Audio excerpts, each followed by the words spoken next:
नमस्कार दोस्तों, एनएस ज्योतिष में आपका फिर से स्वागत है।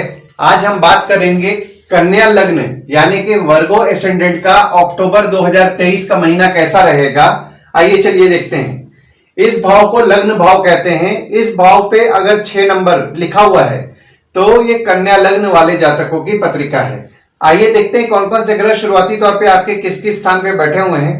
तो सूर्य, मंगल, बुध आपके लग्न पे बैठे हुए हैं। केतु आपके दूसरे भाव में बैठे हुए हैं। शनि आपके 6वें भाव पे बैठे हुए हैं।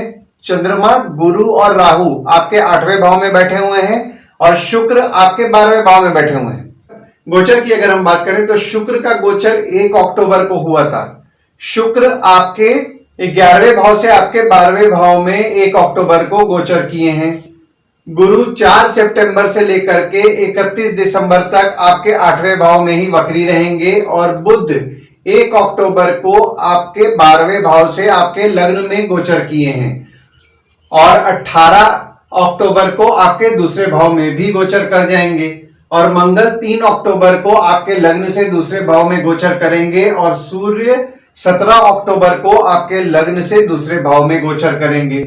यहाँ पे मैंने दृष्टियों के लिए कुछ मार्किंग कर दिया है ताकि आपको समझने में आसानी पड़े।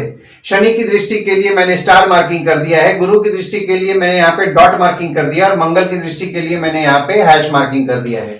अब शनि आपके 6वें भाव में बैठ करके 1 2 3 तीसरी दृष्टि डाल रहे हैं आपके 8वें भाव पे, 4 5 6 7 7वीं दृष्टि डाल रहे हैं आपके 12वें भाव पे और 8 9 10 10वीं दृष्टि डाल रहे हैं आपके तीसरे भाव पे। वहीं गुरु आपके 8वें भाव में बैठ करके 1 2 3 4 5 5वीं दृष्टि डाल रहे हैं आपके 12वें भाव पे, 6 7 7वीं दृष्टि डाल रहे हैं आपके दूसरे भाव पे और 8 9 9वीं दृष्टि डाल रहे हैं आपके चौथे भाव पे। और मंगल आपके लग्न पे जब रहेंगे तो 1 2 3 4 चौथी दृष्टि डाल रहे हैं आपके चौथे भाव पे, 5 6 7 7वीं दृष्टि डाल रहे हैं आपके 7वें भाव पे और 8वीं दृष्टि डाल रहे हैं आपके 8वें भाव पे।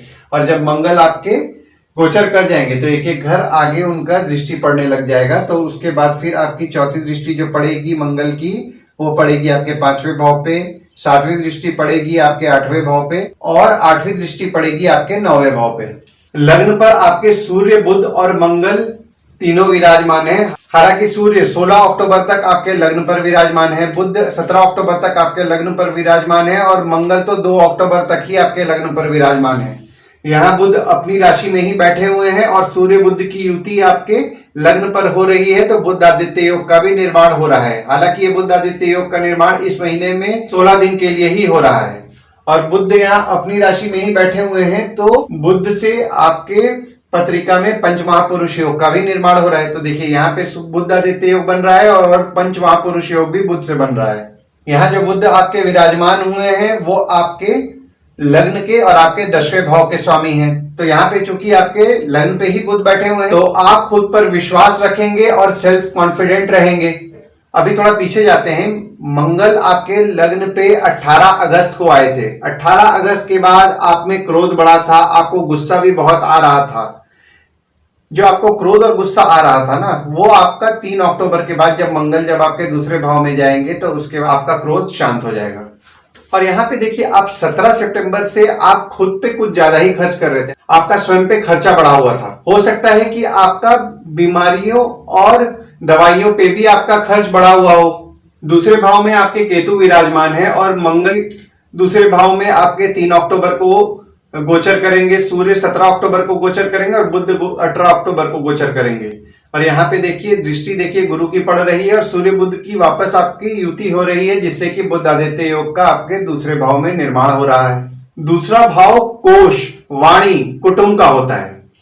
देखिए मंगल जो आपके दूसरे भाव में विराजमान हुए हैं वो आपके तीसरे और आपके 8वें भाव के स्वामी हैं, जो कि आपके दूसरे भाव में विराजमान हुए हैं। यहाँ पर अगर आपके छोटे भाई बहन हैं तो उनसे आपको प्रॉस्पेरिटी मिलेगी, पर आपको आपके परिवार का ध्यान देना है। हो सकता है अभी उनकी थोड़ी तबियत बिगड़े। मंगल की इस गोचर से आपका मानसिक तनाव बढ़ सकता है और विवाद भी हो सकता है। देखिए यहाँ पे आपको विवाद से बचना है और आपके परिवार में आपको मतभेद नहीं होने देने की कोशिश करना है। देखिए जब बुध 18 अक्टूबर को आपके दूसरे भाव में जाएंगे तो उसके बाद आपका आपके परिवार पे फोकस बढ़ेगा, आप अपने सेविंग्स को लेकर के चिंतन भी करेंगे। देखिए यहाँ पे जब 14 से 16 तारीख को जब चंद्रमा आपके दूसरे भाव में आएंगे, उस दिन आपको विशेष तौर पर ध्यान देना है और आपको आपके वाणी पर कंट्रोल रखना है। देखिए क्योंकि यहाँ पे देखिए मंगल भी है, बुध भी है, तो बुध वाणी के देवता है और ये जो दूसरा भाव होता है वो भी वाणी का होता है। देखिए आपके यहाँ पे बुध तो विराजमान है और चंद्रमा जब 14 से 16 तारीख को आएंगे तो बुध चंद्रमा को अपना शत्रु मानता है। तो बुध चूंकि चंद्रमा को अपना शत्रु मानता है तो बुध यहाँ पे विचलित हो जाएगा और वाणी के देवता है, तो हो सकता है कि आपके वाणी से कुछ ऐसा निकल जाए जिससे कि परेशानियां और झगड़े बढ़े। तो आपको अपने वाणी पर खासकर 14, 15, 16 और 1, 28, 29 को कंट्रोल पे रखना है और किसी भी विवाद में नहीं पड़ना है। तीसरे भाव में आपके कोई ग्रह नहीं है, पर यहाँ पे देखिए वक्री शनि की दृष्टि आपके तीसरे भाव में पड़ रही है और आपके तीसरे भाव के स्वामी आपके दूसरे भाव में विराजमान है। तीसरा भाव स्वयं के पराक्रम, धैर्य का होता है, पड़ोसी का होता है, छोटे भाई बहन का होता है, डेली के प्रवास का होता है। देखिए अभी थोड़ा पीछे जाते हैं। तीसरे भाव के जो स्वामी है मंगल हैं। मंगल आपके लग्न पे 18 अगस्त को गोचर किए थे और 3 अक्टूबर तक आपके लग्न पे रहेंगे। तो मंगल क्योंकि आपके तीसरे भाव के स्वामी हैं जो कि आपके लग्न पे आए थे, तो आप इस समय बहुत ही ज्यादा सेल्फ कॉन्फिडेंट फील कर रहे होंगे और पराक्रमी भी रहेंगे। और जब मंगल आपके दूसरे भाव में 3 अक्टूबर को गोचर करेंगे तो अगर आपके छोटे भाई बहन है तो उनसे आपको प्रोस्पेरिटी दिलाएंगे। चौथे भाव में भी आपके कोई ग्रह नहीं है, पर यहाँ पे गुरु के घर में ही गुरु की दृष्टि पड़ रही है और मंगल की दृष्टि 2 अक्टूबर तक आपके चौथे भाव में पड़ेगी। देखिए चौथा भाव जो होता है वो सुख का होता है, माता का होता है, घर का होता है, वाहन का होता है। और जो आपके चौथे भाव के स्वामी हैं वो आपके 8वें भाव में विराजमान है। देखिए अभी हम लोग थोड़ा पीछे जाते हैं। 18 अगस्त के बाद आपका मंगल की दृष्टि आपके चौथे भाव में पड़ रही थी, तो हो सकता है आपका आपकी माता के साथ विवाद हुआ होगा। अगर आपका आपकी माता के साथ विवाद हुआ था तो 3 अक्टूबर के बाद आपका आपकी माता के साथ जो रिश्ता है उसमें आपको सुधार देखने मिलेगा। देखिए यहाँ पे आपके जो चौथे भाव के स्वामी हैं आपके अष्टम भाव में 22 अप्रैल से विराजमान है और 4 सितंबर से आपके अष्टम भाव में ही वक्री भी हो गए हैं। यहाँ पे देखिए आपकी माता के स्वास्थ्य का आपको विशेष तौर पर ध्यान देना है। हो सकता है कि आपकी माता की स्वास्थ्य थोड़ा बहुत बिगड़ी हो और आगे भी बिगड़े। वाहन भी आप संभाल कर चलाएं, थोड़ा बहुत चोटपाट आपको लग सकता है। अगर आप 50+ ईयर्स के हैं तो आप अपना रेगुलर चेकअप करवाएं। यहाँ पर आपको हृदय या फिर सीने से संबंधित बीमारियों से आपकी परेशानियां हो सकती है। 5वें भाव में भी आपके कोई ग्रह नहीं है, पर यहाँ पे मंगल की दृष्टि 3 अक्टूबर से आपके 5वें भाव में पड़ने लग जाएगी और 5वें भाव के जो स्वामी हैं आपके 6वें भाव में विराजमान है। 5वें भाव से हम संतति, प्रेम, पढ़ाई, साधना देखते हैं। 5वें भाव में मंगल की दृष्टि पड़ने के कारण आपके संतति थोड़े एग्रेसिव होंगे और उनको गुस्सा भी ज्यादा आएगा। यहां पर आपके प्रेम संबंधों में भी आपके एग्रेसिवनेस आएगा और झगड़े भी बढ़ेंगे। देखिए यहाँ पे जो आपके प्रेम संबंध और संतति होते हैं थोड़ा अलग बिहेव कर रहे होंगे और अब मंगल की दृष्टि पड़ने के कारण वो एग्रेसिव भी हो जाएंगे। और जैसा कि मैंने आपको पहले भी बोला है कि आपको आपके संतति को समझदारी से हैंडल करना है, वरना वे आपको अपना शत्रु मानने लगेंगे। और आपको यहाँ पे आपके प्रेम संबंध को भी समझदारी से हैंडल करना है। देखिए जो यहाँ पे स्टूडेंट्स हैं उनको भी उनके पढ़ाई में अड़चने आ रही होंगी और आप आपके शत्रु और विकारों की चिंता भी कर रहे होंगे। 6वें भाव में आपके वक्री शनि विराजमान हैं और शनि यहाँ अपनी राशि में ही बैठे हुए हैं। देखिए शनि यहाँ आपके 6वें भाव पे 17 जनवरी 2023 को गोचर किए थे। उसके बाद से आपके पत्रिका में शनि से विपरीत राजयोग का निर्माण हुआ है। देखिए यहाँ पे शनि आपको लॉन्ग टर्म अपॉर्चुनिटीज दिलाएंगे, आपके शत्रुओं का नाश भी करेंगे। अगर आपका अभी कोई कोर्ट केस या मुकदमा चल रहा है तो उसका निर्णय भी आपके पक्ष में लाएंगे। पर देखिए यहाँ पे आपका खर्च भी कराएंगे कोर्ट केस और मुकदमा पे, उसके बाद ही आपको कुछ रिलीफ दिलाएंगे। यहाँ पर आपको स्किन की समस्याएं भी रह सकती हैं। 7वें भाव में आपके कोई ग्रह नहीं है, पर यहाँ पे मंगल की दृष्टि आपके 7वें भाव में 2 अक्टूबर तक पड़ रही है और आपके 7वें भाव के जो स्वामी हैं आपके 8वें भाव में विराजमान है। 7वां भाव आपके स्पाउस और आपके भागीदार का होता है। देखिए यहाँ पे थोड़ा पीछे जाते हैं। मंगल की दृष्टि आपके 7वें भाव में पड़ने लगी 18 अगस्त से। 18 अगस्त के बाद आप, आपका स्पाउस और आपका भागीदार तीनों बहुत ज्यादा नेचर में एग्रेसिव हो गए थे और आप लोगों को गुस्सा भी बहुत ज्यादा आ रहा था। तो यहाँ पे आपका आपके स्पाउस या फिर आपके भागीदार के साथ थोड़ा बहुत मनमुटाव हुआ होगा और झगड़े भी हुए होंगे। उसमें आपको सुधार 3 अक्टूबर के बाद देखने को मिल जाएगा। और जैसा कि मैंने आपको पहले भी बताया है कि आपके 7वें भाव के स्वामी जो कि गुरु हैं आपके 8वें भाव में विराजमान हुए हैं 22 अप्रैल 2023 से, तो उसके बाद से आपको आपके स्पाउस द्वारा अचानक धन लाभ होएगा। पर आपको आपके स्पाउस की तबीयत का विशेष तौर पर ध्यान देना है। हो सकता है उनकी थोड़ी तबीयत बिगड़ रही हो और आगे भी बिगड़े। अष्टम भाव में आपके चंद्रमा, गुरु और राहु विराजमान है। हालांकि चंद्रमा अष्टम भाव में आपके 1 तारीख के रात के 12:15 तक ही विराजमान रहेंगे, फिर वो आपके नवम भाव में गोचर कर जाएंगे। और मंगल की दृष्टि पूरे महीना आपके अष्टम भाव में पड़ रही है और मंगल की दृष्टि मंगल के घर में ही पड़ रही है। और यहाँ पे शनि की नीच की दृष्टि भी आपके अष्टम भाव में पड़ रही है।